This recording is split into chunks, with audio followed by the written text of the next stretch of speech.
Okay, to continue my video, I'm on category 5 and reflection on integrity, fairness, and the ethical matter. So how do I apply the integrity, the fairness, and the ethical matter to the case?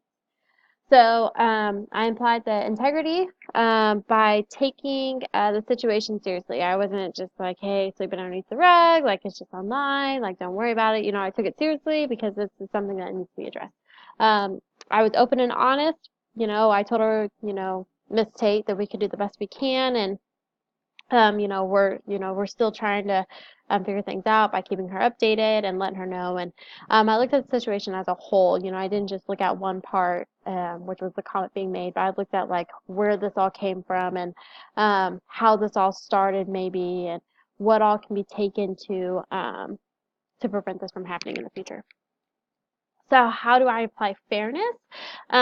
So I listened to all parties involved. Again, I wasn't just listening to Miss Tate, but that's when interviewing the students came to mind. That's when talking to parents came into play. Talking to my superintendent. Talking to other teachers. I like to listen and hear and understand what they say and where they're coming from. So staying unbiased came with that. I didn't just instantly think it was students. Like Miss Tate had like a specific student in mind, but I tried to stay clear of that, knowing this could have been anyone, and I tried not to draw conclusions. Um, Again, which goes with staying unbiased, but drawing conclusions could have been, yep, during this interview, the student said this, and they're it. And there's a lot of things that can go in with a problem like this, but just staying unbiased and staying open is huge. And then the last one is, how did I apply the ethical manner? So learning and thinking ahead to prevent this from happening again in the future. The assembly with my students, and even, preventing this from happening, maybe talking to like I said, the tech teacher or the business teacher about how we can make sure that this doesn't happen.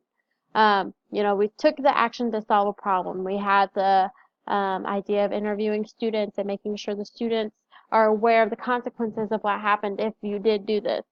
And then just staying professional and consistent during this process. I wasn't swayed one way or another, but I also was staying professional. If I were Dr. Smith, I'd want to keep my reputation.